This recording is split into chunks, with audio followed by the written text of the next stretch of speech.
પહેલા આપણે માટલી બાંધેલી, ફોડતા પહેલા માટલી બાંધવી તો પડે ને. છગન મગન હું ચાપરે લગન.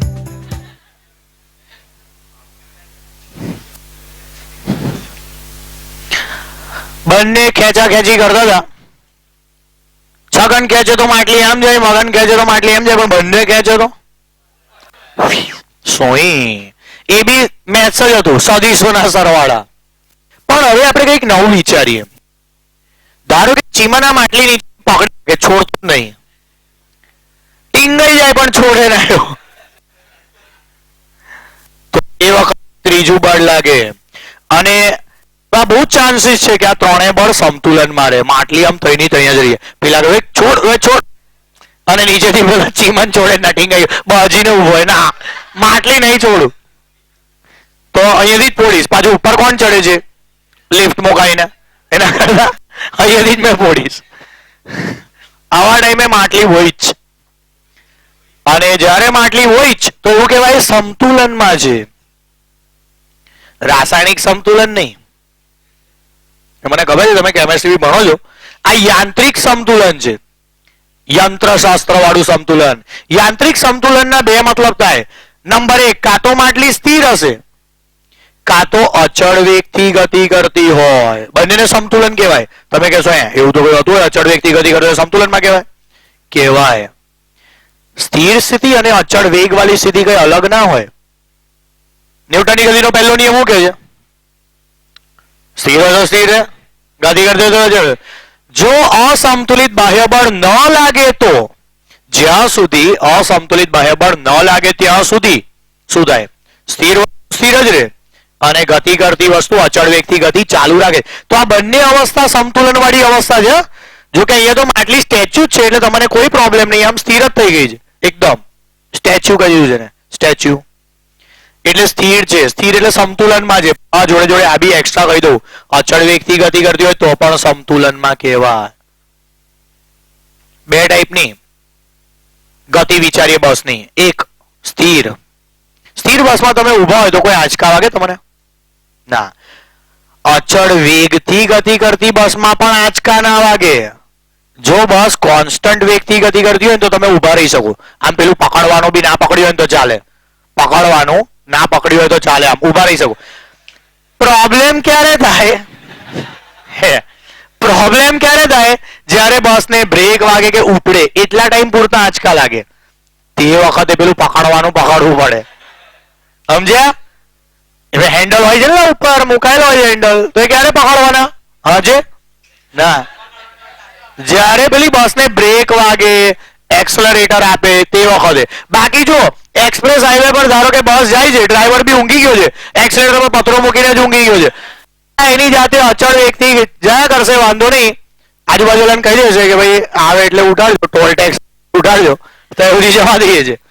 એ પરિસ્થિતિમાં તમે બસમાં ઉભા રહો ને, ધારો કે જગ્યા ના મળે તો બી તમારી સ્ટાઇલમાં ઊભું રહેવાય. આમ કહો જો આજુબાજુ હવે જોવે એવું કહેવાય, પણ એકદમ બ્રેક વાગે તો બધું અવરું નીકળી જાય ભાઈ. આમ આમ કરતા કરતા ભાઈ ગુલામટી ખાતા ડ્રાઈવરના ખોરામાં સીધા. તે વખત ખબર પડે કે ભાઈ આ બંને અલગ અલગ અવસ્થા હતી. પણ હા, અચળ વેગ વાળી અવસ્થાને તો સ્થિર જેવી જ ગણી શકાય છે. માઇન્ડેડ યાદ રાખજો. અત્યારે એવા પ્રોબ્લેમ નહીં, પણ ભવિષ્યમાં એવા પ્રોબ્લેમ આવશે ને એટલે પહેલેથી કહી રાખું તમને. તો માટલી અત્યારે સ્ટેચ્યુ સ્થિર. આ ત્રણેય બળ જે છે, એફ છગન એના શિંગડા પર આપણે મૂકી દઈએ. એફ મગન એટલે મગન વડે લાગતું બળ, અને એના શિંગડા પર મૂકી દઈએ એફ ચીમન, ચીમન વડે લાગતું બળ. તમને એવું લાગે છે આ ત્રણે ત્રણ નો સરવાળો કેટલો થાય? આકૃતિ બંધ, ડટ્ટા પીઠ બૂચ વાગી ગયા આકૃતિના, તો પરિણામી બળ કેટલો થાય? એટલે આ માટલી હોય જ નહીં. શું પડે? તો આ ટોપિક છે આપણો બળોનું સંતુલન. આ બળો એક બિંદુગામી હોવા જોઈએ, એ પણ યાદ રાખજો. એક બિંદુગામી એટલે હું, જે બળોને લંબાવતા એક જ બિંદુમાંથી એમની કાર્યરેખાઓ પસાર થતી હોય એને એક બિંદુગામી કહેવાય. એ બધા બળોને આમ લંબાવવાના, કશેક ને કશેક બધા આમ ભેગા મળતા હોય. પેલું નહીં સંગમ બિંદુ મેથ્સમાં આવતું હતું, મધ્યગાઓનું સંગમ બિંદુ.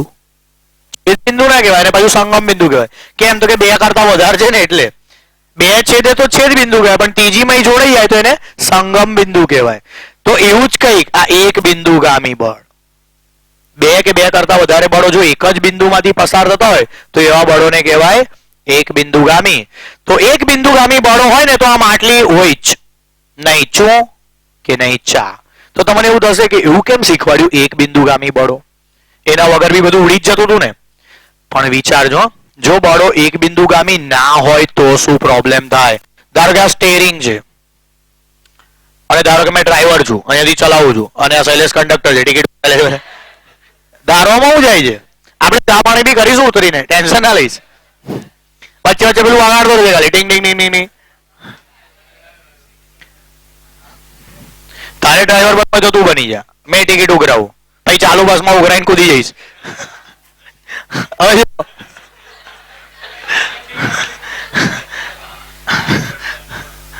ચલો હવે જો અહીંયા આ છેડા પર ઉપર બળ લગાવું છું ને આ છેડા પર મેં નીચે બળ લગાવું છું તો આને એક બિંદુગામી કહેવાય.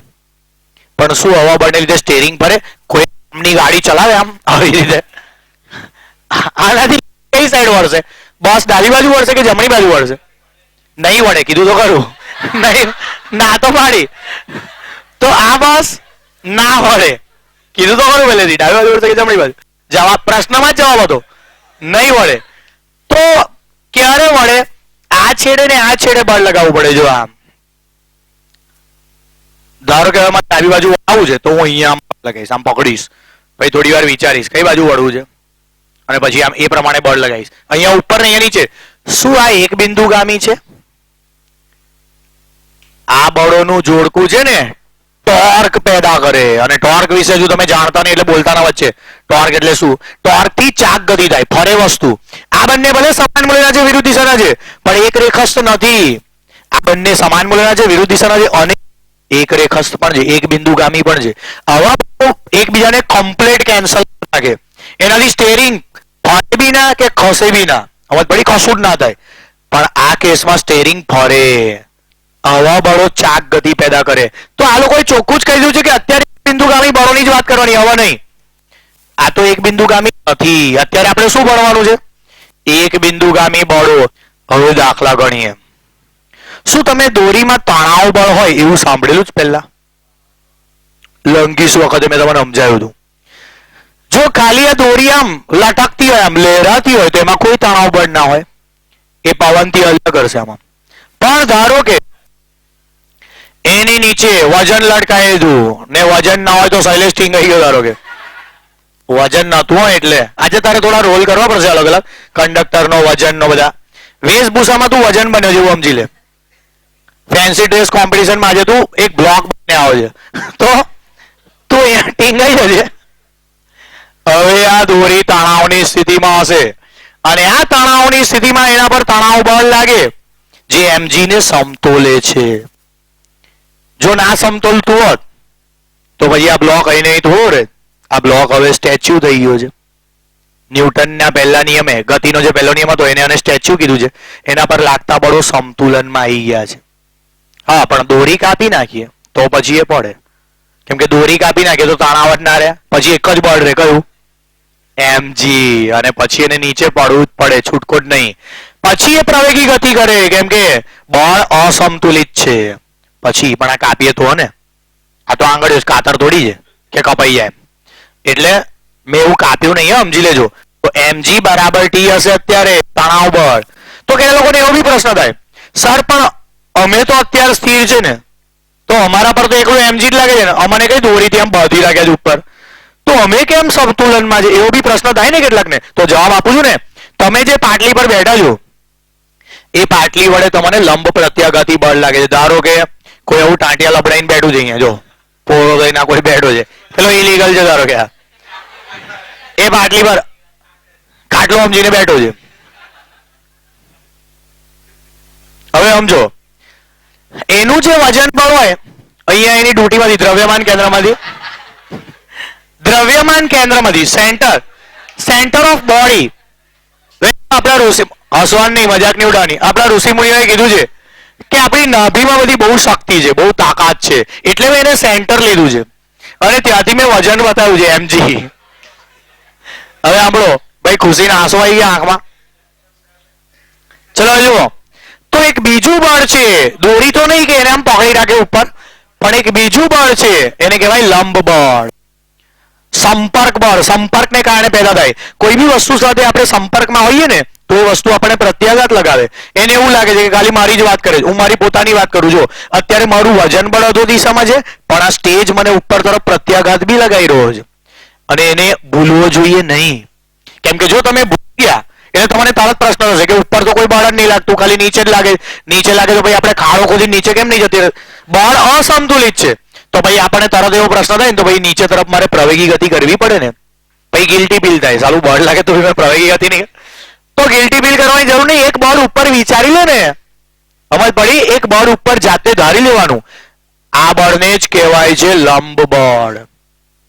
અને આ અત્યારે બધાને એવું છે, લાની એક આંખ દબાઈ ગઈ, એક આંખમાંથી જતું રહ્યું બરે. અત્યારે આપણા બધાની આ સ્થિતિ છે. એવરીબડી અહીંયા જેટલા બી બેઠા છે બધા પર બે બળ લાગે છે. એક તો એમનું પોતાનું વજન, કોઈ એવું ના કહી શકે કે મેં વજન લેસ છું, મેં સાઈઝ 0 છું. ભાઈ તને બી થોડું તો હશે જ.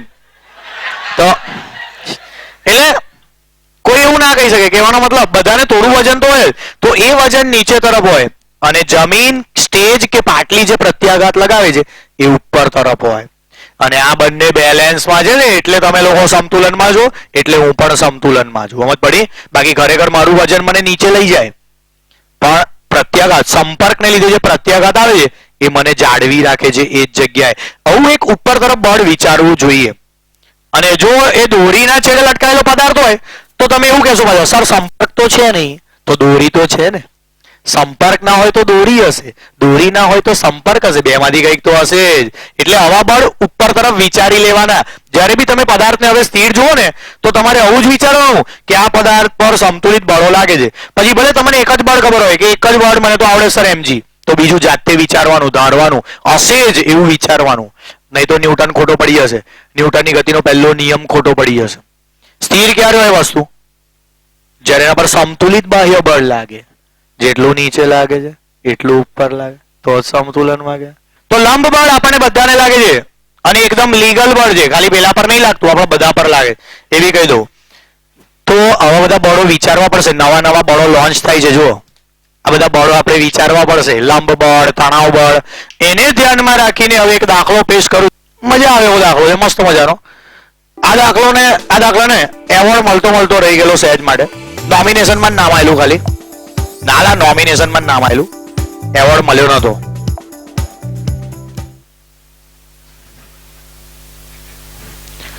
ચાલો લોકોને અર્જુન એવોર્ડ આપે છે, પણ અર્જુને પેલી માછલીની આંખ લીધેલી એના માટે એને જ કોઈ એવોર્ડ નહીં આલ્યો. એના નામ પર એવોર્ડો વેચાયા છે પણ એને જ કોઈ એવોર્ડ નહીં આલ્યો. કેવાય અર્જુન એવોર્ડ.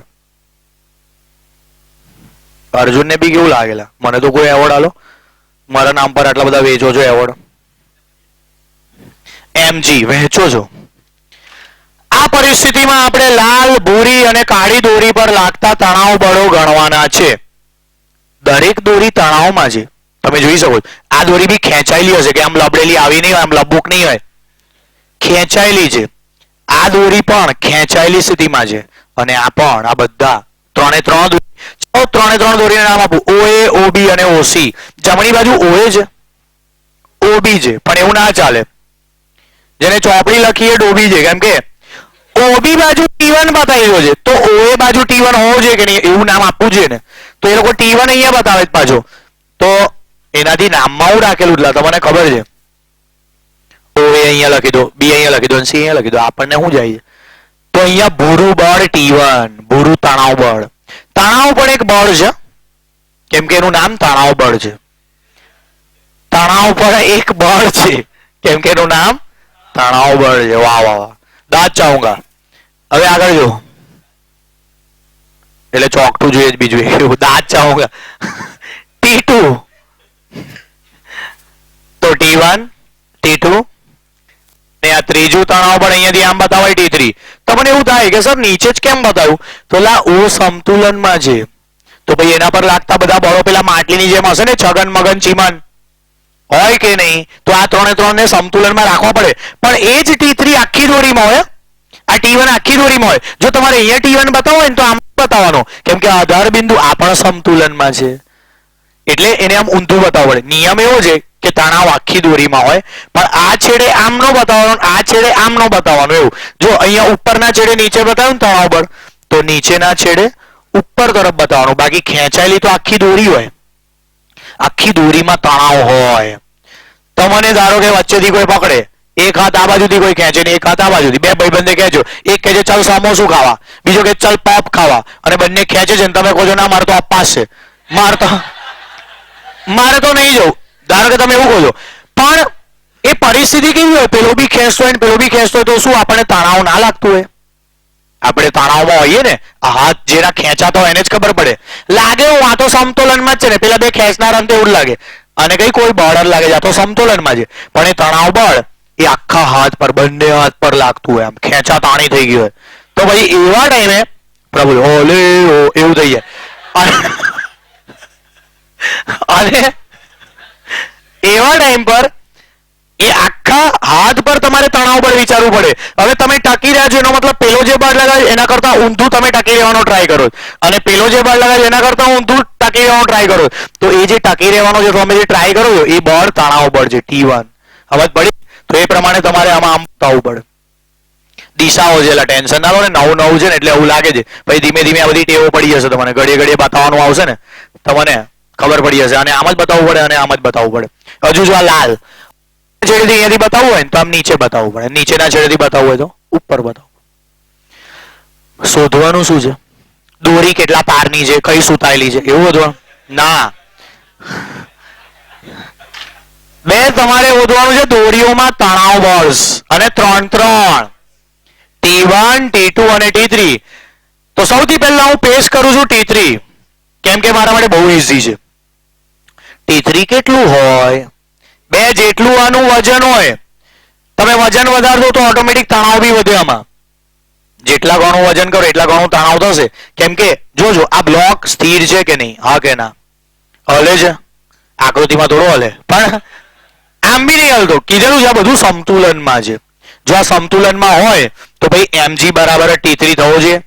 આના પર લાગતા y અક્ષ પરના બળો સમતુલનમાં હોય છે. સમતુલનનો મતલબ થિયરી વાંચો ને એટલે ખબર પડશે.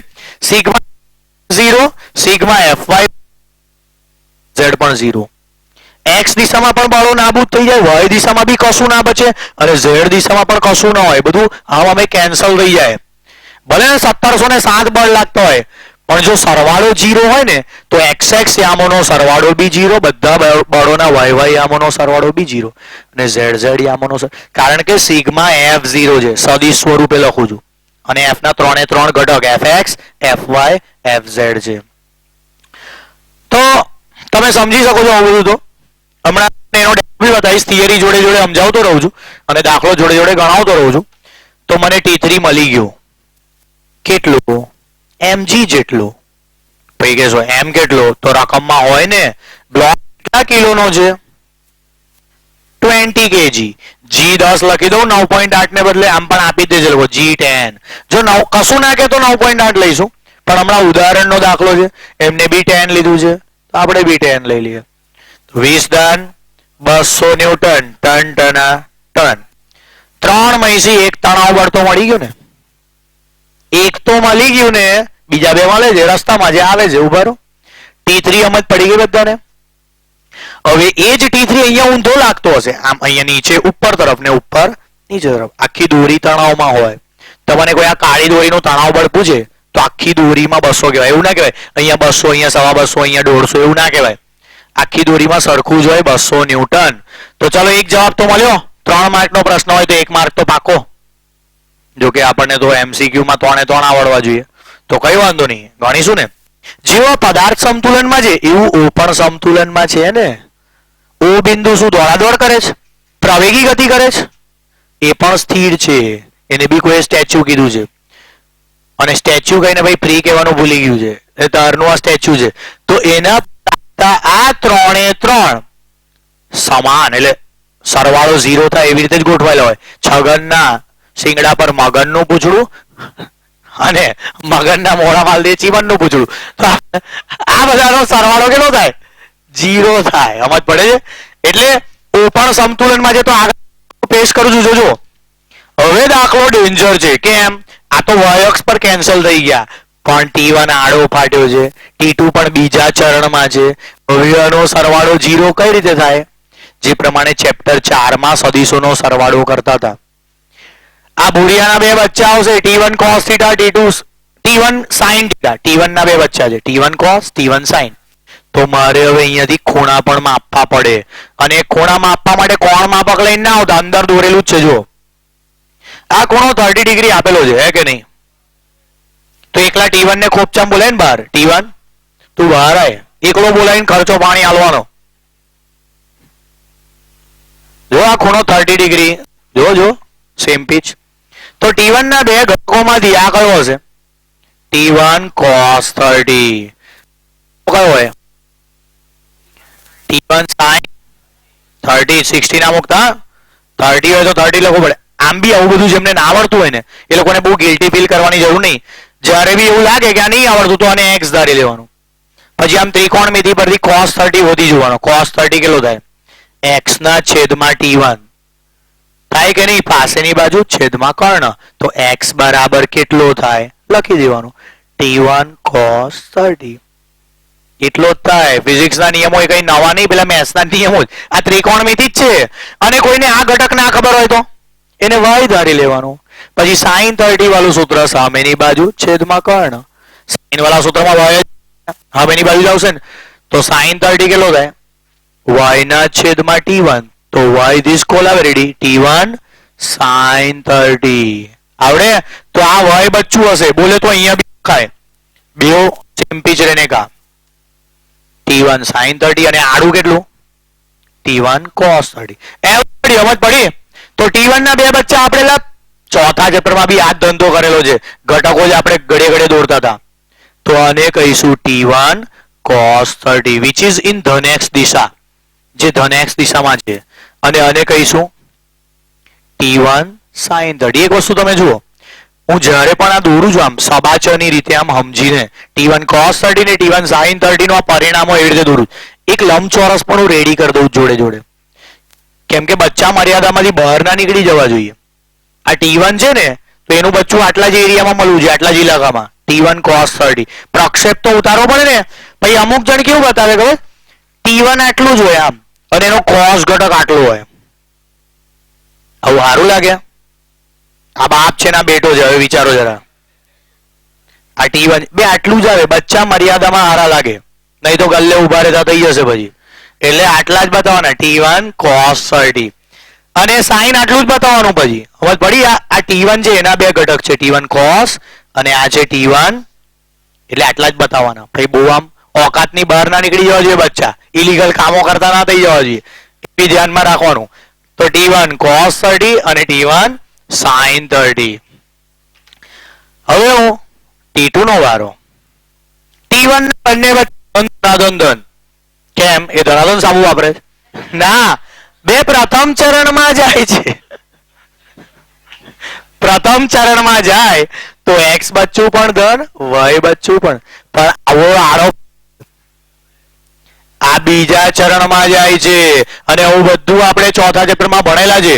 કોઈ પણ સદિશના ઘટકો જોઈતા હોય, બોલાવો એને બહાર, બોલાવો T2 ને બોલાવો બહાર.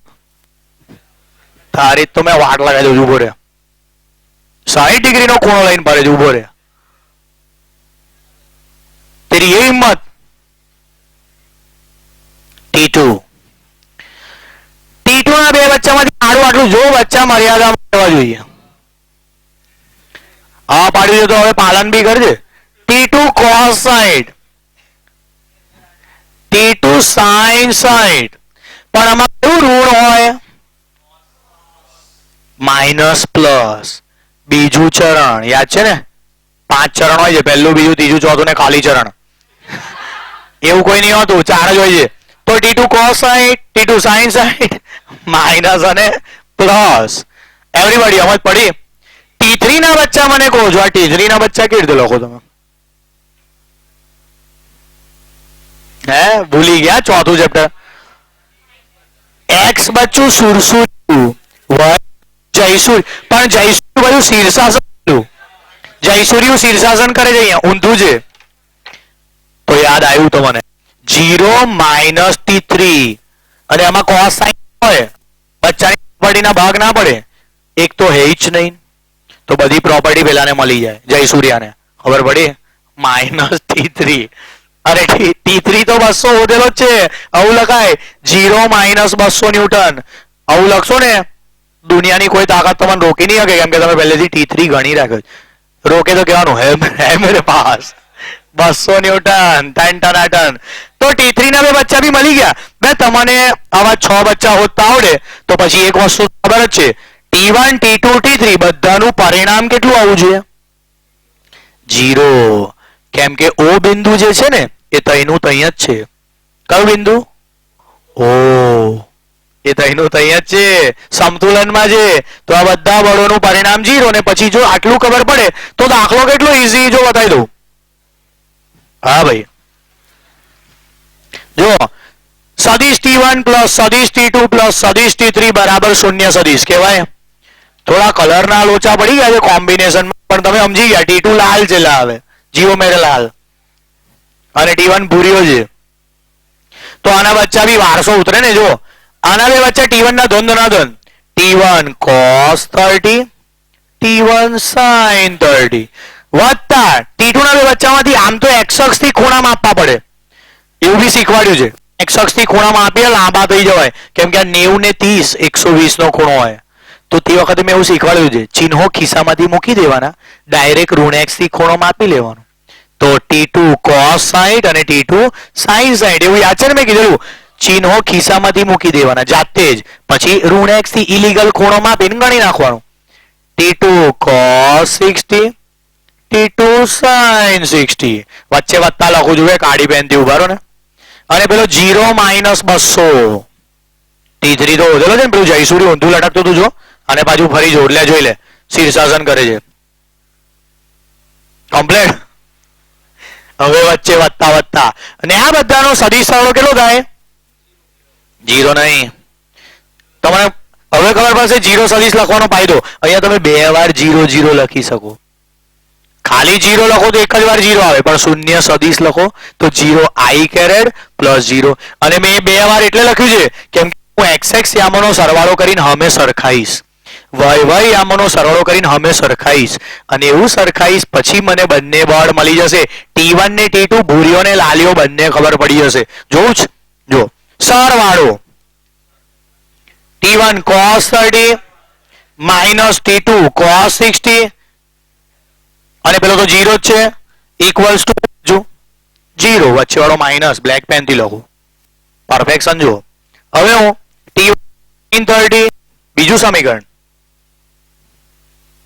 પછી t2 sin 60 લાલ પેન કલર કયો કલર લાલ કલર હજુ બી છે આમાં તો માઇનસ 200 બી છે કલર કયો કલર કાળો કલર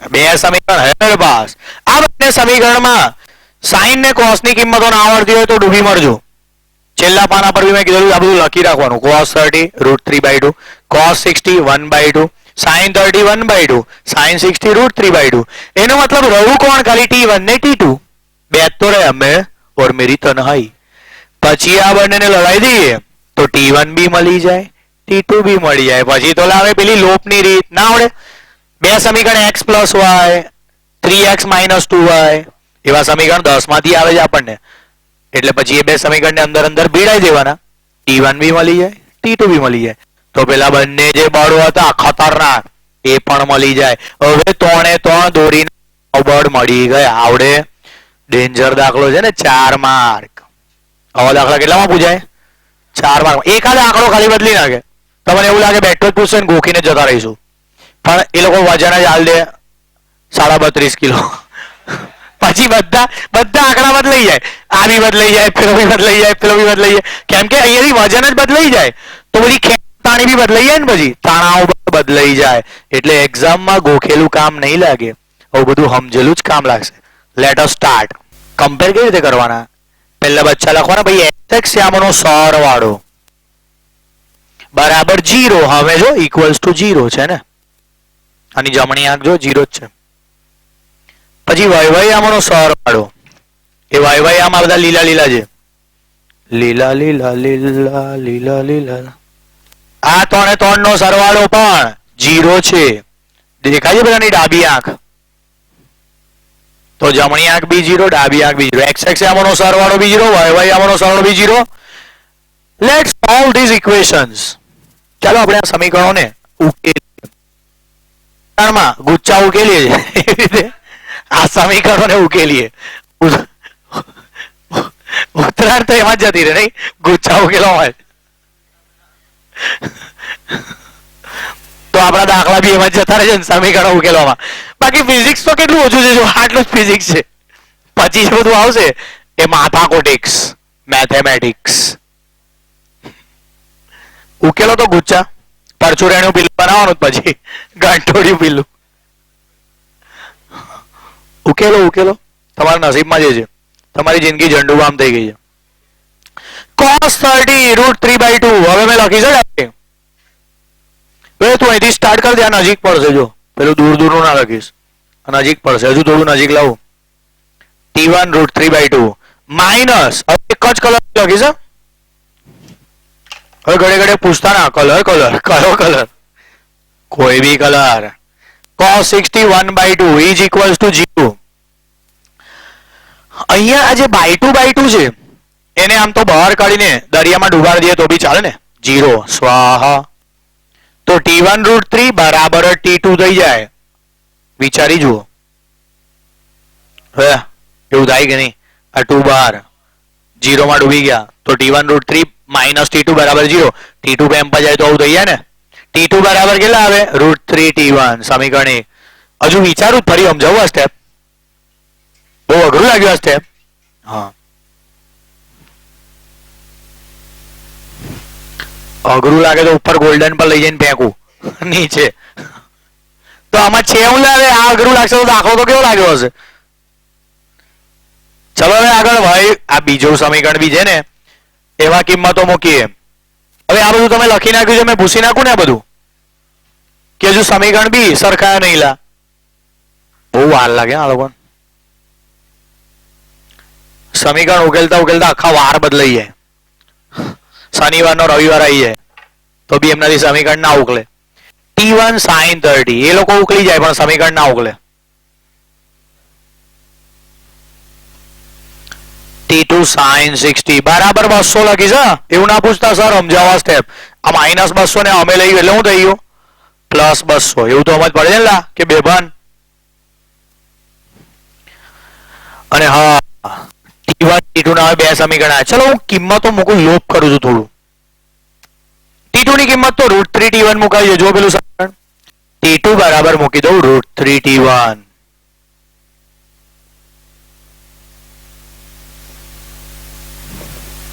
T2 ને બદલે હું મૂક્યું √3 T1.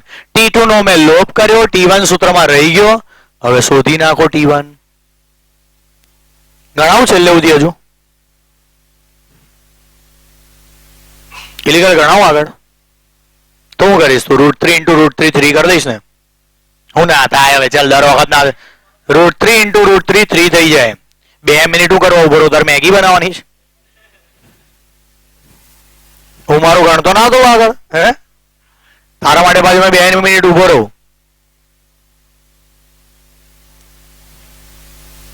T1 વત્તા 3 T1 એટલે 4 T1 બરાબર 2 ઉપર 400 થઈ જશે. T1 આવે 100 ન્યૂટન. Ton ton ton. સમીકરણો ઉકેલવાની પ્રેક્ટિસ કરવાની ઘરે. ઉત્તરાયણના ગુચ્છા પડ્યા હોય ને ઉકેલવા માંડવાના, એ જ પ્રેક્ટિસ છે. એ ઉકેલતા ઉકેલતા તમને સત્યનું જ્ઞાન થશે કે સાલું એના કરતા તો આ ઈઝી છે. T1 મળે પછી T2 ના મળે. T2 એટલે √3 T1. T2 બરાબર જ √3 T1. તો T2 કેટલો મળે? √3 × 100. ગણી નાખો. √3 એટલે 1.73. તે ઉકેલી નાખ્યું. હવે ઉકેલી નાખ્યું તો બેઠો છે ના એને એમ કે બધું પતે પછી શાંતિથી લખું છું. જમી પરવારીને વાસણ અજવારીને લખવા માંડો. ચલો ફટાફટ. દાખલો પૂરો થઈ ગયો. 3 એ 3 તણાવ બળ મળી ગયા. સૌથી વધારે તણાવ કોના પર લાગ્યું? T3 ત્રીજી દોરી પર, કેમ કે એને આખું વજન ઉઠાવવાનું હતું. પેલી બંને તો વેચી લેશે, પેલી બંને દોરી તો થોડું થોડું વેચી લેશે. થોડા તું ઉઠા, થોડા મેં ઉઠાવું, થોડા થોડા, સિસ્ટમ નહીં માલુમ હે, બંને થોડું થોડું વેચી લેશે. પણ પેલી ત્રીજી દોરીને બહુ તણાવ બળ લાગશે આ કડક ચોપડા પર. અને આપણે ગણી લઈએ સપાટી, સમતલ, એના પર આપણે ડસ્ટર મૂકીએ.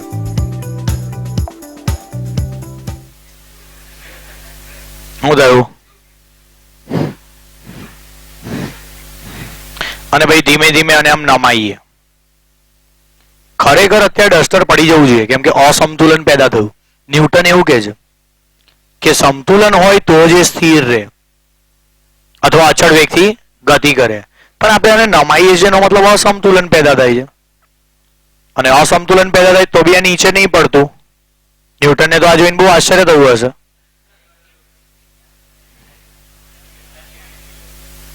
હું ચોંટાડી દીધું મેં, એવું આવી રહ્યું જો ઇજ્જતથી.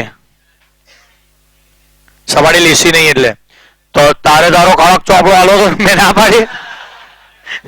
લીસી સપાટી વાળો ચોપ મેં તમારામાંથી ચોપડો માંગ્યો ને ભાઈ, જે ચોપડો આલ્યો તેના પર મેં પ્રેક્ટિકલ કરીને બતાવું. કેલાલ નું જાદુ છે ને આ તો. ચલો હવે જો અહીંયાથી અને એમ નમાવાનું, આમ આ પડતું નહીં ચાલુ કેમ કહું ખાસું બધું. હવે પડ્યું તો તૈવું કેમ ના પડ્યું? હે આમ પકડીને બેહી ગયો છે ઘરસાણમાં, પકડીને બે નહીં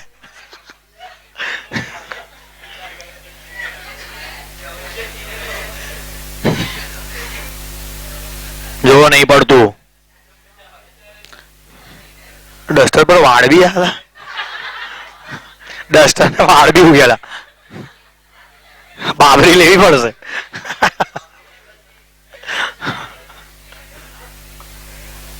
જો નહીં પડ્યું. આ ખૂણો જો માપી લો, 45 ડિગ્રી ની આસપાસ છે. બે આંખો હવે પડ્યું 46 ડિગ્રી ના ખૂણે સરકી પડ્યું ડસ્ટર. ઘર્ષણ હાજર છે, that's all you know. Topic પૂરો. એવું ના હોય એટલો ઈઝી કઈ ટોપિક પતી જતો હોય. ટોપિક બહુ ડેન્જર છે. એ 0 થી 45 ડિગ્રી ના ખૂણા સુધી ડસ્ટર ના પડ્યું ને 45 થી થોડો વધાર્યો તો તરત નીચે સરકી પડ્યું. તો તઈ સુધી ડસ્ટરે શું કર્યું? બેલેન્સ રાખ્યું. બેલેન્સ રાખ્યું ના, એની મોબાઈલ જ તો બેલેન્સ કરી નાખે અંદર.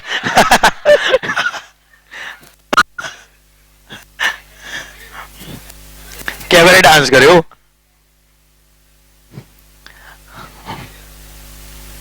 डस्टर का बैलेंस तो देखो.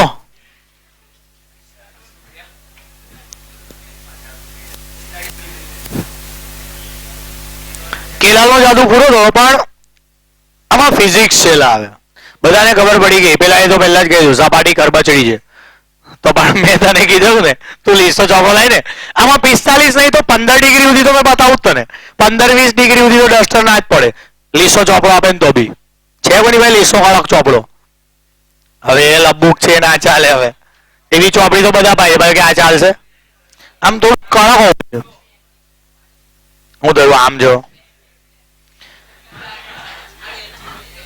હું બેન્ચી છું આમ બે ચૂચકીને તને આમ ના વાઈન બતાવ. ઝઘડા લો ખોલ્લા પછી એવું કે છે સર ડસ્ટર ને બદલે મને બેવા દો.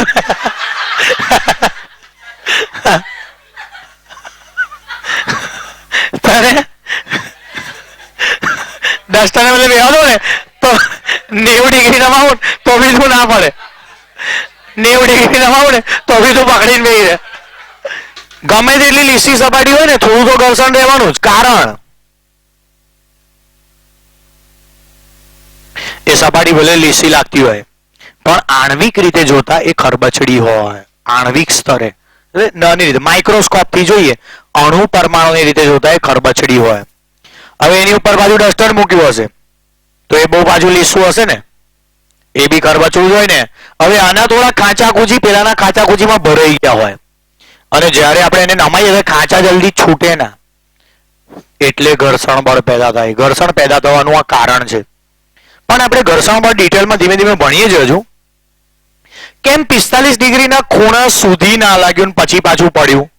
પ્રોબ્લેમ એવી છે. હજી સુધી એવું તો શું થયું હશે અને પછી એકદમ વેલ્ડિંગ તૂટી ગયું? અને વેલ્ડિંગ કહેવાય કોલ્ડ વેલ્ડિંગ.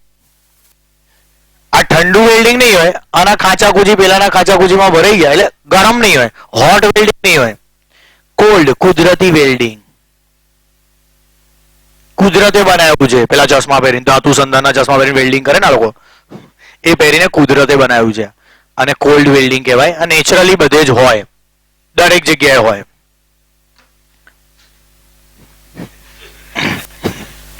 હવે હવે જે આકૃતિ દોરવાની છે એ તમારે પહેલા શાંતિથી જોવાની છે. હું 2 વખત દોરીશ આકૃતિ. કેટલી વખત? અને ત્રીજી વખત એ આકૃતિ તમારે જાતે દોરવાની હશે. ડેન્જર આકૃતિ છે, ડેન્જરેસ્ટ છે અત્યાર સુધી જે આવી ને બધામાં. સૌથી પહેલા હમણાં કોઈ નહીં દોરે, હમણાં તમારે ખાલી જોવાની જ છે. પેલો ઢાળ પાછો વિચાર લઈએ કે જે ઢાળ પર બ્લોક છે, ચોપડીને આપણે આડી નવાઈ ને, પહેલા ધારો કે સપાટી આવી હતી, આ છે એક્સ અક્ષ, જૂની એક્સ અક્ષ. જૂની કેમ કીધું? સેકન્ડ હેન્ડ છે ના, જૂની એટલે કીધું પહેલા આવી હતી પછી આપણે એને નમાઈ, આમ ભૂકંપ આવ્યો તો આને ગણવાની છે નવી એક્સ અક્ષ. નવી એક્સ અક્ષ સમજ પડી? કેટલી નમાઈ? થીટા. કેટલી ઊંચી કરી આમ અહીંયાથી આમ થીટા ખૂણે. તો જે બ્લોક હશે ને ઉપર, ડસ્ટર કે ગમે તે વોટ એવર, એ પણ આમ નમી જશે.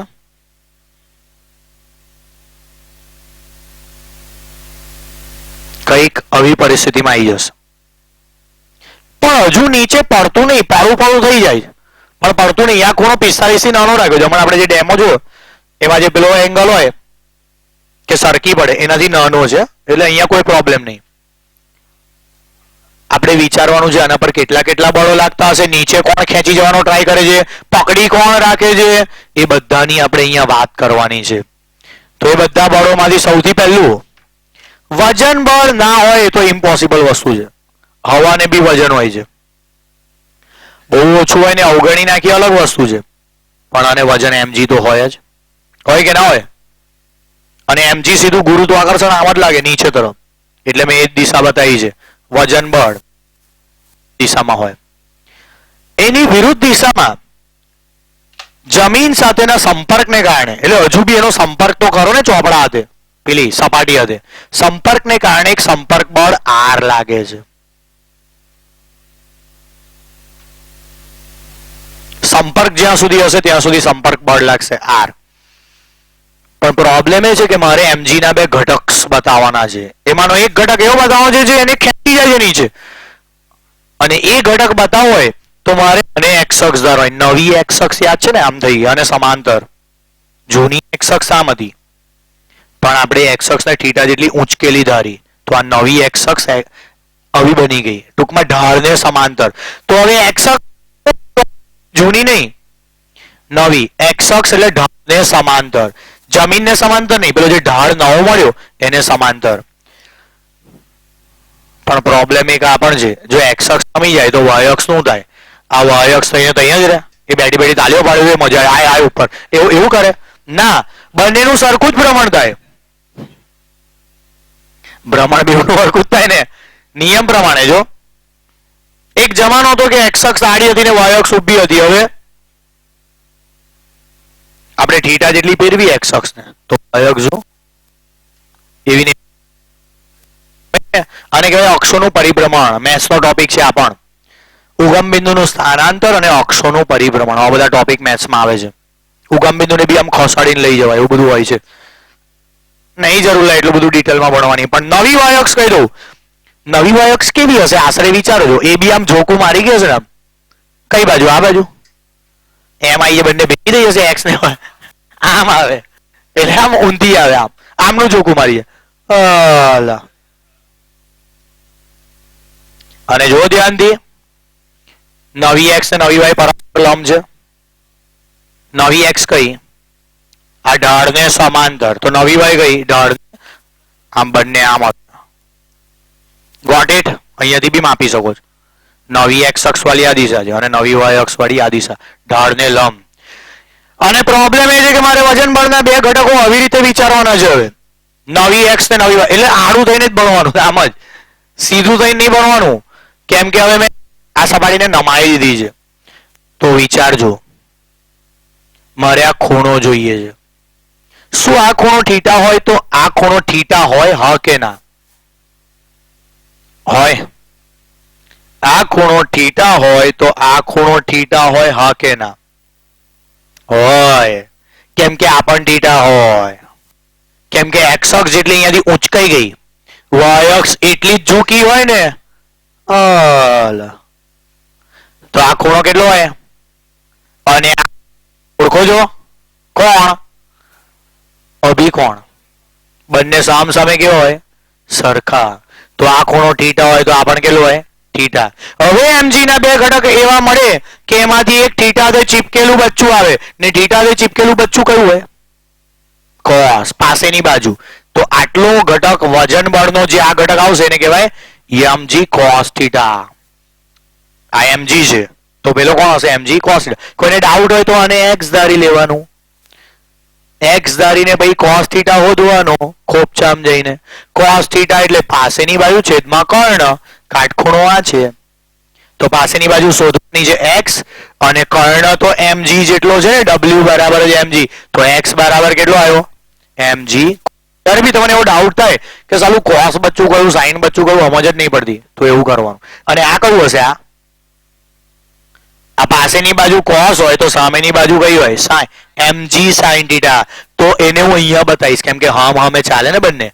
તો આ બચ્ચું કેટલું હશે? એમજી. અને હા, બચ્ચા મર્યાદામાં રહેવા જોઈએ. તો મને યાદ હશે, યાદ છે ને? નહીં તો પછી ગલ્લે ઉભા રહેશે મોટા થઈને. અત્યારથી જ કંટ્રોલમાં રાખવા પડશે તો વંઠી જશે પછી. તો આ એમજી છે. એના બે ઘટકોમાં આ કેટલો છે? Mg cos theta. અને આ કેટલો છે? Mg sine theta. આમાંથી એવું લાગે છે કોણ પેલા બ્લોકને નીચે ખેંચી જવાનો ટ્રાય કરે છે?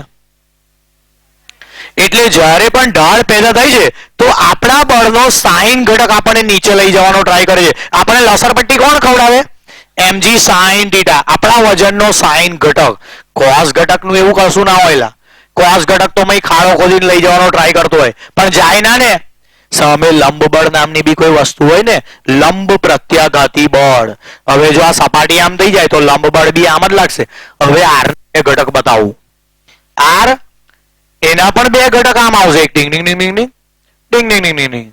અને આ થીટાથી ચીપકેલું બચ્ચું આ કયું હશે? R cos theta. પપ્પાનું નામ બી બોલો, ખાલી કોસ ના બોલો. R cos theta. કોનું બચ્ચું છે? આર નું. અને કયું છે? કોસ. R cos theta. એને કહેવાય લંબ પ્રત્યાઘાતી બળ. જમીન દ્વારા જે પાછો પ્રત્યાઘાત લાગે લંબ રૂપે, લંબ પ્રત્યાઘાતી બળ. અને આર સાઈન થીટા હશે આ. અને આજ તો છે ઘર્ષણ બળ. ફટા પોસ્ટર નીકળ્યા હીરો. આ ટોપિક નો હીરો કોણ છે? ઘર્ષણ બળ. એ આર નો જ એક ઘટક ઘર્ષણ બળ અહીંયા પેદા થાય. સંપર્ક હોય તો જ ઘર્ષણ લાગે, હવામાં અદ્ધર પદ્ધર હોય તો ના લાગે. એટલે અહીંયાથી સાબિત થયું કે સંપર્ક બળનો જ એક ઘટક છે આર સાઈન થીટા બરાબર એફ. અને આ બળ પેલા પદાર્થને રોકે છે. રોક શકો તો રોક લો. અહીંયા એમજી સાઈન થીટા છે એને ઘર્ષણ બળ નાબૂદ કરવાનો ટ્રાય કરે. જ્યાં સુધી નાબૂદ કરી શકશે ત્યાં સુધી ટકી રહેશે. પણ ઘર્ષણ બળની બી લિમિટ હોય.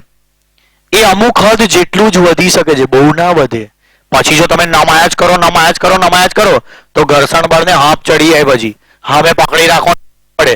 પછી આ તો વધતો જ જાય એમજી સાઈન થીટા. દળે ના વધે એટલો રાતે વધે પછી આ તો એમજી સાઈન થીટા. અને એની સામે પેલું ઘર્ષણ બળ હાંફી જાય, થાકી જાય એટલે પછી છેલ્લા સર નીચે આવી જાય. વેલ્ડિંગ તૂટી જાય. હવે પડી વેલ્ડિંગ પેલો સંપર્ક તૂટી જાય. તો આવું બધું થતું હોય છે ને આ આકૃતિ તમારે દોરવાની છે ઘટકો સહિત. કેવી મજા આવશે. મારી આકૃતિ કેવી છે લોકો? ના તો પાડતા જ ને, કેમ કે હું તમારી બી ચેક કરવા નીકળવા થોડી વાર. એક પદાર્થ હતો, એને મેં થોડુંક બળ લગાવ્યું, બહુ જ થોડુંક. ધારો કે ફૂંક મારી અને પદાર્થ ના ખસ્યો. ફૂંક મારે તો થોડુંક હશે. પણ ન્યૂટનના નિયમ મુજબ ફૂંકથી પણ બળ તો લાગ્યું હશે ને, સહેજ તો અસંતુલન પેદા થયું હશે ને, તો ભાઈ એને થોડું તો ખસવું પડે કે નહીં? પણ એ બિલકુલ ના ખસ્યો. એનો મતલબ તમે હું સમજો, મેં જે ફૂંક મારી એ ખાલી આભાસી ફૂંક હતી? ના. ચાઇનાની હતી? ના. સામે ઘર્ષણ બળ પણ એટલું જ હોય. બે ઘર્ષણ બળ દેખાતું નહીં. તમે આ બાજુ જઈને જોશો, કોણ છે સામેથી કોણ બળ લગાવે, તો તમને દેખાય નહીં, પણ હોય કોઈ હે. જેટલા મૂલ્યનું બળ તમે આમ લગાવો એટલું આમે લાગે તો તે સંતુલનમાં રહે. સંતુલનનો મતલબ જ એ છે બળો બેલેન્સ રહે કા. તો મારી ફૂંક જેટલી જ સામે ઘર્ષણની બી ફૂંક હોવી જોઈએ, એને પણ એટલું જ બળ લગાવેલું હોવું જોઈએ. એવું વિચારવું પડશે ને, નહીં તો ન્યૂટન ખોટો પડી જશે. ન્યૂટનને સાચો પાડો આપણે કેવું કેવું કરવું પડે. જો નાલા એ સાચો જ છે, સામે ઘર્ષણ બળ પણ એટલું પેદા થયું છે. હવે મને એવું થયું કે હું આને હજુ વધારે લગાવીને ખસાડી શકું છું, એટલે મેં જોરથી ફૂંક મારી, હજુ બી ના ખસ્યો, હજુ બી ના ખસ્યો. તો અમે ઘર્ષણની બી ફૂંક વધી હશે, એને બી જોર લગાવે. એનો મતલબ એવું સમજવું જ પડે. એવું ના સમજો તો પદાર્થ સંતુલનમાં કઈ દી રહે. તો અમે બેલેન્સ કરવાનું કોઈ બળ તો જોઈશે ને. અને કયું બળ છે અહીંયા? આ બળ સ્થિત ઘર્ષણ બળ છે. સ્થિર સ્થિતિમાં બી લાગે છે. કોઈ બી વસ્તુને આપણે ધારો કે કોઈ એવું કે ગાડીને થોડો ધક્કો મારવા લાગે ને, ચાલતી નહીં, અને એ ગાડી છે 4 વ્હીલર છે મોટી, તમે એકલા જઈને ધક્કો મારવાનો ટ્રાય કરો છો, એ નહીં ખસતી. કેમ? એક તો બહુ ભારે છે, પણ ખરેખર એના ભારને લીધે સંપર્ક વધી ગયો છે. સંપર્ક વધવાથી ઘર્ષણ બળ વધી ગયું છે. એટલે ખરેખર એનું કારણ ઘર્ષણમાં છુપાયેલું છે. તમારે એકલાથી ગાડી નહીં ખસતી, એનો મતલબ તમે જેટલો ધક્કો મારજો એટલું ઘર્ષણ ઓલરેડી સ્થિર સ્થિતિમાં બી લાગે છે. પણ ધારો કે હવે હું બળ વધારું છું, આંગળીથી એક ગોદો મારું છું, અને હજુ બી આ ના ખસ્યું, એનો મતલબ ઘર્ષણ બળ બી અમે ગોદો મારે. ધારો કે મેં આંકડા લઈએ, પહેલા 0.002 ન્યૂટનની નાની અમસ્તી ફૂંક હતી, તો ઘર્ષણ બળ પણ 0.002 ન્યૂટનનું નાનું અમસ્તું હોય. પછી મેં 0.2 ન્યૂટનની ફૂંક મારી થોડી જમસી, તો હા મેં 0.2 ન્યૂટનનું ઘર્ષણ બળ બી ફૂંક મારશે જમસી. ફૂંક નહીં હોય પણ એક બળ તો હોય ને, કહેવાનો મતલબ. મેં 1 ન્યૂટનનું બળ લગાવ્યું ને હજુ પદાર્થ ના ખસ્યો, તો ઘર્ષણ બળ પણ 1 ન્યૂટન જેટલું થઈ ગયું હશે. આનો મતલબ સમજ પડે છે? ઘર્ષણ બળ એની જાતે વધી રહ્યું. જો સેલ્ફ એડજસ્ટિંગ ફોર્સ કહેવાય છે ને, સેલ્ફ એડજસ્ટિંગ ફોર્સ, એની જાતે એડજસ્ટ થાય એવું બળ. પણ હા, એની એક વસ્તુ કહી દઉં, પોઝિટિવ બાબત, એ ત્યારે જ લાગશે જ્યારે તમે હુંકરું કરશો. તમે અહીંયાથી બળ ના લગાવો ત્યારે એ બી ના લાગે. તમે 0 બળ લગાવો તો અમે બી કેટલું હોય. તો જો કેવું એડજસ્ટ થઈ રહ્યું છે. એમ કરતા કરતા 5 ન્યૂટન બળ લગાવ્યું ત્યારે પદાર્થ આમ ખસવાની અણી પર આવી ગયો. વેલ્ડિંગ તૂટું થઈ ગયું. તૂટું એટલે તૂટવાની અણી પર. એવું હમણાં આમ જાણે આ પદાર્થને એવું થઈ ગયું, હવે મેં ખસવાનું, એવું એને આમ કોન્ફિડન્સ આવી ગયો. તો તે વખતે બી ઘર્ષણ તો હશે જ, કેમ કે હજુ તૂટવાની અણી પર જે તૂટ્યું નહીં વેલ્ડિંગ, આ 5 ન્યૂટન બળ પર ઘર્ષણ બળ પણ મેક્સિમમ બની ગયું હશે. અને હવે આનાથી વધારે ઘર્ષણ બળ નથી વધવાનું. ઘર્ષણ બળ સેલ્ફ એડજસ્ટિંગ ફોર્સ છે, પણ એની બી એક લિમિટ હોય. આ સપાટી માટે સ્થિત ઘર્ષણનું મહત્તમ મૂલ્ય છે 5 ન્યૂટન. મેં જે એક્ઝામ્પલ લીધું એમાં, તો આપણે જો 5 ન્યૂટન કરતા વધારે બળ લગાવીએ ને તો જ પદાર્થ ખસે. એનો મતલબ પડે છે એ ગાડી ક્યારે ખસશે? હવે બીજા 2-4 જણને બોલાવવા પડશે, અને ઘર્ષણ બળ જેટલું જ બાહ્ય બળ અથવા એનાથી વધારે બાહ્ય બળ લગાવવું પડશે, તો જ એ ગાડી પછી ખસશે. અત્યારે આપણે સ્થિર ગાડીને ખસાડવાની વાત નહીં કરતા, પણ આટલે સુધી બળ લગાવ્યું તો બ્લોક ખસવાની અણી પર આવી ગયો છે. આને કહેવાય FS મેક્સ. મેક્સ માને જ્યાદા, મેક્સ એટલે મહત્તમ ઘર્ષણ બળ, આને કહેવાય મહત્તમ સ્થિત ઘર્ષણ બળ. હજુ પદાર્થ ગતિમાં નહીં આવ્યો, ખસું થઈ ગયો, ખસવાની અણી પર આવી ગયો, પણ ખસતો નહીં. હવે એ જ એક્ઝામ્પલ પાછું અહીંયા લઈએ. જો આમાં બી એવું જ થયેલું. મેં સહેજ નમાયો હશે ને તો સહેજ mg sin θ પેદા થયો હશે, સહેજ. હવે તો ખબર પડે ને mg sin θ, પણ નાનું હશે mg sin θ, તો ઘર્ષણ બળ બી સામે નાનું હશે આ બાજુ. પછી સહેજ વધારે નમાઈશ ને તો mg sin θ મોટો થશે, થોડો વધશે, પણ હવે ઘર્ષણ બળ બી વધ્યું હશે. અને વધારે નમાઈશ ને તો mg sin θ હજુ મોટો થશે, પણ અમે ઘર્ષણ બળ બી આવું કઈ સુધી ચાલશે? છેલ્લા આમ ઘર્ષણ બળ એની બધી તાકાત 45 ના ખૂણે કાઢ નાખે. ધારો કે આ ખૂણો મને 45 લાગે એટલા આવે, ના બી હોય કદાચ એવું લાગે છે, પણ આ ખૂણે ઘર્ષણ એની બધી તાકાત કાઢ નાખે. જો મેક્સિમમ નમાઈ દઉં, હવે અંતિ વધારે નમાઈશ ને આમ, પછી એ પડી જશે. પછી ઘર્ષણ બળ હા પી ગયું હશે. ઘર્ષણ બળ કહેશે બાપા આ તો વધારે જ કરે. આ બાજુથી આપણી પાસે તાકાત છે ને, આપણે તો 5 ન્યૂટન થી બી વધારે લગાવી શકે, બોર્નવીટ આપીએ, લાત બી મારી શકે. આ તો ખાલી શરૂઆત ધીમેથી કરી છે, બાકી આપણે બળ લગાવો તો પહેલા જ ઝાટકે ના ખસાડ દે. હું ગાડી એવી રીતે કશે, ગાડીમાં ખબર પડી જાય બધું. એમાં બી ચાલો ધારો કે 4 વ્હીલર કસાડ નાખી, ટેમ્પો ટ્રક આવી જાય તો સાઉથ વાળા તો લાવે આમ ટચલી આંગળી આમ ધક્કો મારે, ગાડી ઉપર આબુ પર બી ચડી આમ ટચલી આંગળી ધક્કો મારે ને આબુ પર ચડી જાય. સાઉથ ની વાતો અહીંયા નહીં કરો, અહીંયા ફિઝિક્સ ના નિયમો લાગે. તો હવે જો, તો આ બળને કહેવાય એફએસ મેક્સ. તો નિયમ બને છે, જો આપણે લગાવેલું બળ લેસ ધેન એફએસ મેક્સ હોય તો વસ્તુ નહીં ખસે. આપણે લગાવેલું બળ ઇક્વલ્સ ટુ એફએસ મેક્સ હોય તો વસ્તુ આમ ખસું થઈ જશે, ખસવાની અણી પર આવી જશે. એ પેલી સ્થિતિમાં આવી જશે, ના રેવાય ના સેવાય ના કહેવાય, એ સ્થિતિમાં આવી જશે. એ સ્થિતિમાં પેલા આ બ્લોક ને બી આમ પેલી સ્થિતિમાં આવી, હવે તો મેં ગયો આમ એવી સ્થિતિમાં આવી જશે. અને F greater than FS max હશે તો ગયો, તો સર પછી વેલ્ડિંગ બધું તૂટી જશે, કોઈ મગજમારી નહીં, કે બળ જ એટલું મોટું છે, ગમે તેવું વેલ્ડિંગ તોડી નાખશે એફએસ મેક્સ. તો આ બધું સમજ પડી રહી છે. ઘર્ષણ બળનું મૂલ્ય આવી રીતે સેલ્ફ એડજસ્ટિંગ છે, એ બી હમે વધે. જો આપણે જે બાજુ જેવી રીતે આ બાજુથી બળ વધારે એ પણ વધે, એવો mg sin θ વધે તો એ બી વધે જ. એવું એફએસ મેક્સ સુધી થશે, પછી ઘર્ષણ બળ આપી જશે. પછી એને ખબર પડી ગઈ હવે આંટા આવી ગયા છે આપણને, પછી એ ખેંચવાનું બંધ કરી દેશે, એટલે ઘર્ષણ બળ લગાવવાનું ચાલુ રાખશે, પણ mg sin θ જીતી જશે. અને પછી એ પેલા બ્લોકના ટાંટિયા ઝાલી નીચે ખેંચી જશે, આઈ જ જા એવી રીતે. તો પછી બ્લોક નીચે તરફ જતો રહેશે. તો આ છે બળોનું સંતુલન. અને તમારે યાદ રાખવાનું છે એક સમીકરણ, FS max equals to μsn. બહુ વર્લ્ડ ફેમસ સમીકરણ છે આખા વડોદરામાં. એફએસ મેક્સ બરાબર μsn. આ સમીકરણમાં μs શું છે? μs ઘર્ષણાંક છે, સપાટીનો એક અચળાંક છે. જેવી સપાટી એવો અચળાંક.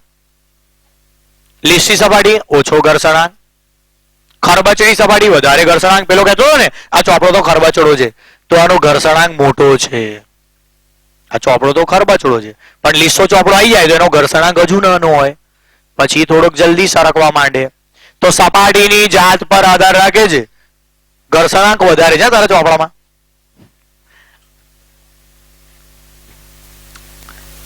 એફએસ મેક્સ બરાબર μsn માં એફએસ મેક્સ એટલે હું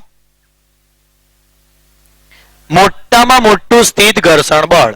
પદાર્થ આમ ખસું થઈ જાય, પેલી સ્થિતિમાં આવી જાય. ચોપડીની ભાષામાં એવું કહેવાય ખસવાની અણી પર છે, અને આપણી ભાષામાં એવું કહેવાય ના રેવાય ના સેવાય ના કહેવાય એવી સ્થિતિમાં છે, એને કહેવાય એફએસ મેક્સ. અને એન શું છે? લંબ બળ, લંબ પ્રત્યાઘાતી બળ. Here it is. N લંબ, એનું ટૂંકું નામ આવું છે લંબ બળ, અને આખું નામ પપ્પાના નામ લખવું હોય તો લંબ પ્રત્યાઘાતી બળ. વિજય દીનાનાથ ચૌહાણ લંબ પ્રત્યાઘાતી બળ હોય એવું એનું આખું નામ છે, લંબ પ્રત્યાઘાતી બળ. એ હંમેશા સપાટીને લંબ લાગે. જો સપાટી આમ હોય ને તો આમ લંબ રૂપે લાગે, પાછું ફેંકે પણ સપાટી ત્રાસી થઈ જાય તો લંબ બળ બી ઝોકું મારી જાય. જો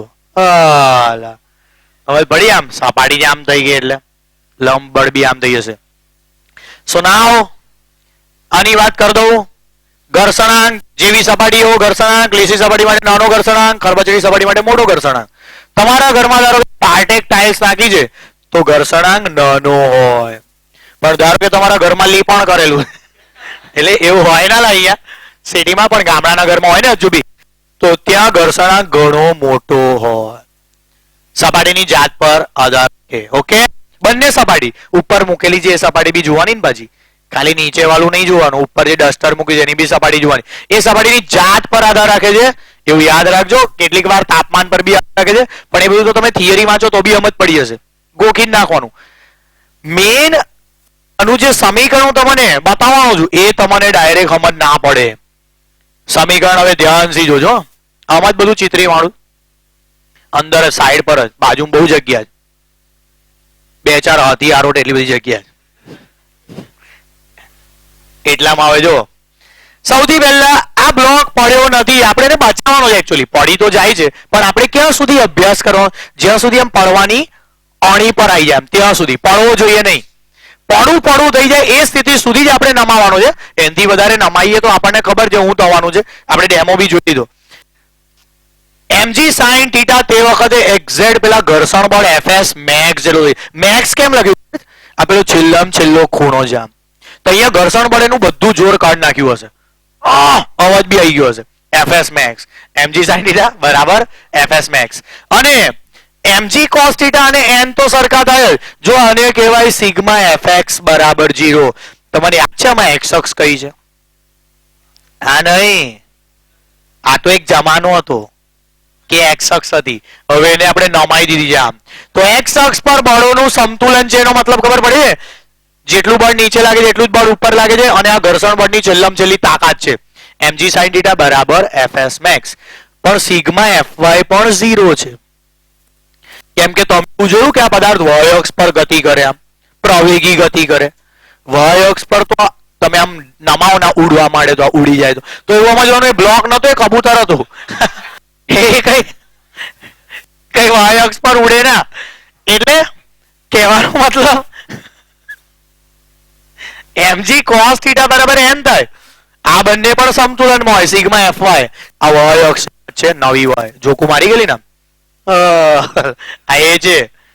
તો સિગ્મા fx બરાબર 0 એનો મતલબ આ બંને સમાન મૂલ્યના અને વિરુદ્ધ દિશાના હોય. સિગ્મા fy બરાબર 0 એનો મતલબ આ બંને સમાન મૂલ્યના અને વિરુદ્ધ દિશાના હોય. અને જો આવું હોય તો ચલો 1/2 કરું. mg ઢીંચાક sin θ ના છેદમાં cos θ એટલે શું થાય? tan θ. fs max ના છેદમાં n એટલે શું થાય? mu s. ઘર્ષણ fs max ને બદલે હમણાં શીખવાડ્યું mu s n લખાય. અભિયાલ એમાં mu s શું હોય છે? સપાટીનો ઘર્ષણાંક, સ્થિત ઘર્ષણાંક. હવે n ઉડાઈ દો, કોઈ બોલવાનું જ તમને. તો જવાબ હોય tan θ બરાબર mu s. આનો મતલબ ખબર પડી છે? એક એવું સૂત્ર મળી જાય જેનાથી ડાયરેક્ટ સપાટીનો ઘર્ષણાંક શોધી શકાય. જો તમે આ ખૂણો મને આપશો તો હું તમને ઘર્ષણાંક શોધી આપીશ. તું મુझे θ દો, मैं तुम्हें ઘર્ષણાંક दूंगा. કોણે કીધું છે? હમણાં જ મેં કીધું. તમે θ દો કે મને 30 ડિગ્રી આપો એવું કીધેલું એમને તો પેલું દેશભક્તિ માટે કીધેલું. मैं તમને ફિઝિક્સ ભક્તિ માટે કહું છું. જો तुम मुझे θ दो, मैं तुम्हें घर्षणांक दूंगा. તમે એવું કહો કે θ 30 ડિગ્રી છે સાહેબ, 30 ડિગ્રીના ખૂણે ખસું થઈ જાય છે, પડવાની અણી પર આવી જાય છે પદાર્થ. ના રેવાય ના સેવાય ના કહેવાય એવી સ્થિતિમાં આવી જાય છે. તો એ વખતનો ખૂણો લઈને હું tan ની કિંમત શોધી નાખીશ. tan 30 જેટલો જ આ સપાટીનો ઘર્ષણાંક હોય એવું સાબિત થાય છે. આવડશે બધાને? આ થિયરી પણ છે, આ દાખલો પણ છે. થિયરીમાં બી આ જ, દાખલામાં બી આ. ખાલી થિયરીમાં આમ જો કોઈ બી ખૂણો લીધો હશે વચ્ચેનો 15 ડિગ્રી 20 ડિગ્રી, પણ દાખલામાં આપણે પેલો ખૂણો લઈશું. સરકવાની અણી પર આવી જાય ને મેક્સ, થીટા મેક્સ, એને આપણે આવું બી કહી શકીએ. થીટા મેક્સ, મેક્સ માને જ્યાદા, નથી વધારે નમાવવું નહીં. પાટિયું માર દેવાનું, બોર્ડ માર દેવાનું. થીટા મેક્સ થી વધારે નમાવવું નહીં, સ્વાસ્થ્ય માટે હાનિકારક છે. ઓકે. 4 kg દળનો એક બ્લોક છે. દળ ગોલું બનાવવા આપ્યું છે, કોઈ કામનું નહીં. આપણા સૂત્રમાં આવ્યું દળ કશે tan θ. કર્ણ ઉડી ગયો, હવરનું mg કર્ણ ઉડી ગયા. જો tan θ બરાબર mu s. 4 kg ઉલ્લુ બનાવવા માટે છે. આગળ જુઓ ખબર પડે. બ્લોક સમક્ષિતિજ સપાટી પર પડ્યો છે. ધીરે ધીરે આ સપાટીનો સમક્ષિતિજ સાથેનો ખૂણો વધારવામાં આવે છે. ધીમે ધીમે આ એંગલ આમ વધારવાનો છે. જોયું હમણાં ડેમો બી બતાવેલો. જ્યારે આ ખૂણો 15 નો થાય છે ત્યારે બ્લોક સરકી પડવાની અણી પર છે, પણ 15 ડિગ્રીનો થાય, 15 વર્ષનો નહીં. જ્યારે આ ખૂણો 15 ડિગ્રીનો થાય છે ત્યારે આ બ્લોક સરકવાની અણી પર છે. સરખું થઈ જાય છે. આપણી ભાષામાં શું કહેવાય ખબર? ન રેવાય ન સેવાય એવી સ્થિતિમાં આવી જાય છે. તો આ બ્લોકની સપાટી અને ઢાળની સપાટી વચ્ચેનો ઘર્ષણાંક શોધો. તમને 15 ડિગ્રી હાલ દીધું ને, ખેલ ખતમ. tan 15 બરાબર જ mu s. અને ગણતરી આવી રહી હજુ બી બોર્ડ પર છે. x પર સમતુલન, y અક્ષ પર સમતુલન. આ બંને એકબીજાને કેન્સલ કર્યા, ભૂરીઓ ને લાલીઓ આમ હામે લડી મરે. પણ પદાર્થ તો તઈનો તઈ જ રે. આ બંને બી લડી મરે પણ પદાર્થ તો તઈનો તઈ જ રે. સમજ પડી? સિગ્મા fx પણ 0, સિગ્મા fy. અને z અક્ષનો તો સવાલ જ નહીં. તમને એવું લાગે છે ઉછળીને અહીંયા આવી જશે? એનો તો કોઈ સવાલ જ નહીં. એટલે mg sin θ બરાબર fs max, mg cos θ બરાબર n, અને પછી 1/2 કરીએ તો sin ના છેદમાં cos એટલે tan. સાબિતી તો સમજ પડે છે ને? કશું છે નહીં સાબિતીમાં. મેન આકૃતિ હતી એ દોરતા આવડે તો સાબિતી તો તરત આવડી જાય. તો જો છેલ્લો જવાબ જ જોઈ લો. tan 15 ડિગ્રી મ્યુ s બરાબર tan 15 ડિગ્રી ને tan 15 કેટલું હોય? tan અને 15 એટલે 25 થાય ને, tan એટલે 10 વત્તા 15. એવું ના કરતા, પાછળ નેચરલ ટેન્જન્ટ જોવાનું. એમાં આંકડો કહું 0.2679, 0.2679, અને એ લોકોએ ડાયરેક્ટ લખી દીધું 0.27. આવડી ગયું કમ્પ્લીટ? આવું આપે ને કે આમ કે 15 ડિગ્રી ખસું ખસું થઈ જાય છે તો ડાયરેક્ટ આ સૂત્ર લગાવી દેવાનું. tan 15 બરાબર મ્યુ s. ઘર્ષણાંક ડાયરેક્ટ જ મળી જાય. આપણે ગાડીને ધક્કો મારતા હતા, પેલો એક્સપિરિયન્સ તમે કર્યો? આમ ધક્કો મારે પછી ગાડી એકવાર ગતિમાં આવી જાય પછી એટલું જોરથી બળ ના લગાવવું પડે. પછી એની જાતે આમ ગબડ્યા કરે, આમ એવું લાગ્યા કરે કે હસ હવે ઓછું થઈ ગયું. પહેલા જયારે આમ ખસાડવાનું બહુ અઘરું લાગે, કેમ કે પહેલા વેલ્ડિંગ તોડવાનું હતું. આ ખાંચા કૂચીમાં ભરાઈ ગયેલા ને એ તોડવાના હતા મેન. તો ટાયરમાં બી એવા ખાંચા હોય સૂક્ષ્મ સ્તરે જોઈએ તો, જમીન પર બી એવા હોય. ટાયરમાં તો મોટા બી ખાંચા કરેલા હોય સ્પેશિયલ ઘર્ષણ માટે, પણ સૂક્ષ્મ સ્તરે પણ એવા ખાંચા હોય અણુ પરમાણુની રીતે જોઈએ તો. એટલે મેઇન કામ શું છે? આ વેલ્ડિંગ તોડવાનું. એ જ સૌથી નાલાયક ભાગ છે, એ જ સૌથી અઘરો ભાગ છે. એના માટે બળ વધારતા વધારતા 2 જણે ધક્કો, 4, 5, પછી 6 જણા ને તારે ગાડી ખસી. ધારો કે 6 જણે ભેગા થવું પડ્યું તો એનો મતલબ હા ઘર્ષણ બળ બી 6 જણ જેટલી તાકાત ધરાવતું હતું તે વખતે. fs max નું મહત્તમ મૂલ્ય fs max એ 6 જણની તાકાત જેટલું હતું. સમજ પડે છે? પણ પછી જેવી એકવાર ગાડી ખસવા માંડે પછી જાણે એવું લાગે કે ઘર્ષણ બળ એકદમ જ જતું રહ્યું. એકદમ જતું ના રે, ઓછું થઈ જાય. કેમ કે મેઇન કામ વેલ્ડિંગ તોડવાનું છે. અને એક બાર જો मैंने વેલ્ડિંગ તોડ દિયા उसके बाद સર પછી પદાર્થની જાતે સ્મૂથલી ગતિ કરવા માંડે. જાણે ઘર્ષણ એકદમ આમ ડવું બની જાય કે મેં તો કશું કર્યું જ નહીં, એવું બહુ માસૂમ બની જાય. મેં નહોતું એવું. પેલું આપણે થોડા ઇલીગલ કામ કરીએ, ના સર મેં નહોતો સર, આ પ્લાસ્ટિક પાછળ દે એવી રીતે આ ઘર્ષણ બળ બી કે મેં નહોતું. આટલું બધું લાગે અને પછી એકદમ કે ના મેં નહોતું. સમજો ઘર્ષણ બળનો ગ્રાફ પહેલા હું આવશે fs max સુધી, ખસે ના ને ત્યાં સુધી, પછી એકદમ જ ઘટી જશે રાતોરાત. આ ગ્રાફ છે fs max સુધી એ બહુ વધશે. fs max પછી એને આટાઈ જશે ને ખબર પડી ગઈ કે હવે अपने बस की बात नहीं है. આ તો ગાડી છે ને બસ થોડી છે. એને ખબર પડી જશે એ अपने बस की बात नहीं, એટલે પાછું નીચે આવશે, એનો ગ્રાફ નીચે આવશે, ઘટી જશે, માસૂમ બની જશે એકદમ. મેં તો બોઈ નહીં, મેં તો ચાઈ નહીં, મેં તો બોડાઈ એવું. તો એ વાર્તા તમે સાંભળી જશે, મેં બી નહીં સાંભળી. તો એ લોકો વાર્તામાં ટાઈમ પાસ કરવા મજા આવે. આ લોકો તો સાંભળો, ગતિક ઘર્ષણ પણ એકદમ ઈઝી છે. ટોપિક તરીકે તમે વાંચો તો આ સૂત્ર છેલ્લા જોવા મળશે એના જેવું જ. Fk બરાબર મ્યુ કે n. કે કેમ લખ્યું?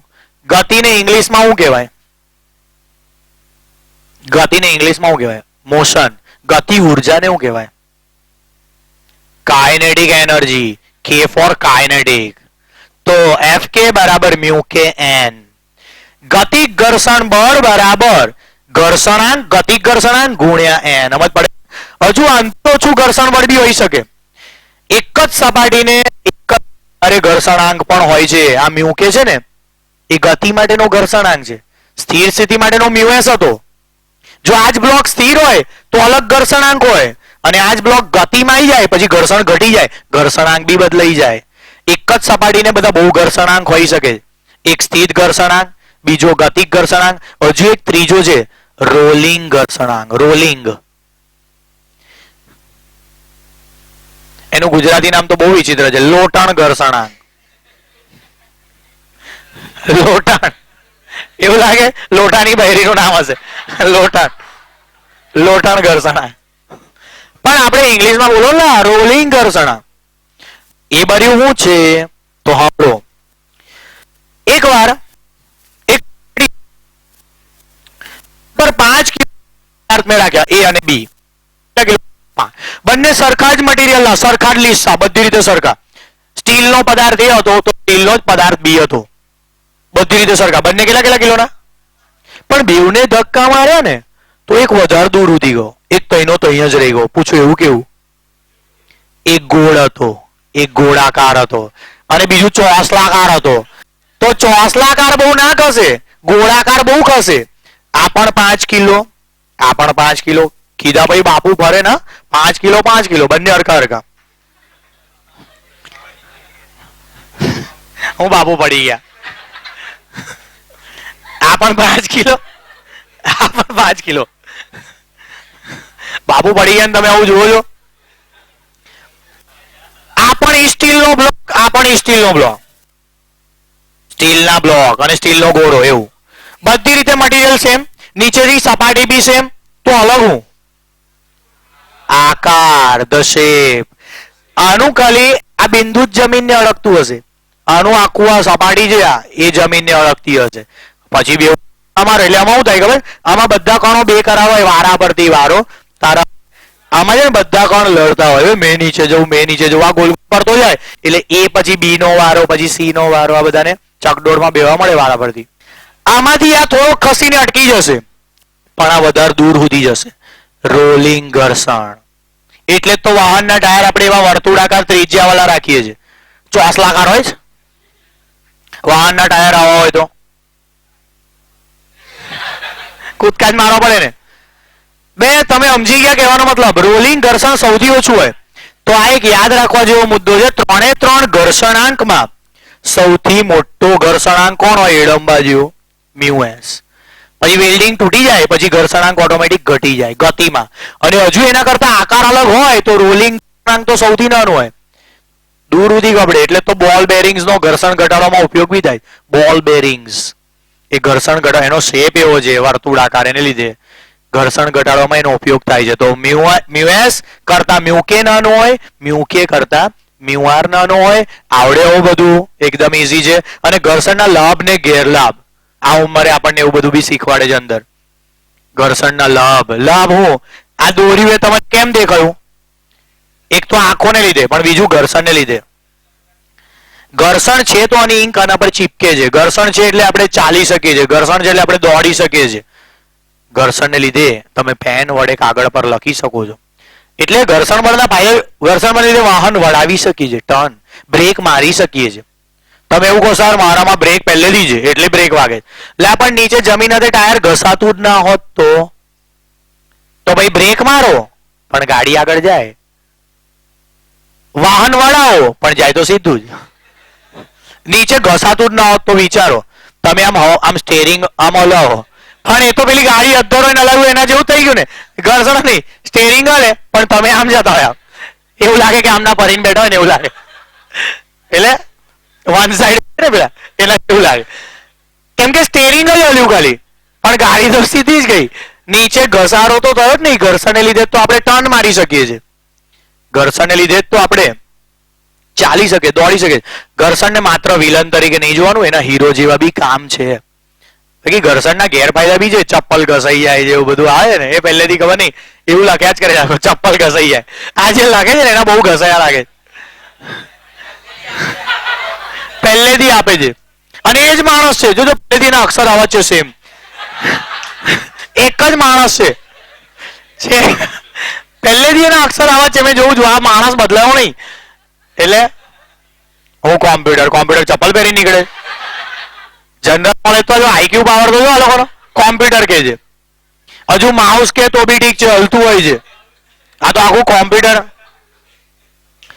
ઘર્ષણના લાભ ગેરલાભ આવડશે. અને હા ઘર્ષણ ઘટાડવાના ઉપાયોમાં તો હવે પેલું ઓઇલિંગ કરવાનું હોય. હિંચકામાંથી કુચુર બોલે તો પેલો ઓઇલની કુપ્પી લઈને ઉપર ચડી જતો આમ ઓઇલિંગ કરે છે ખબર છે. તો એ બધું ઘર્ષણ ઘટાડવાના. બોલ બેરિંગ્સ, લુબ્રિકેન્ટ્સ, એન્જિનમાં ઓઇલ નાખે છે એન્જિન ઓઇલ, એ બધું શું છે ઘર્ષણ ઘટાડવાના ઉપાયો છે.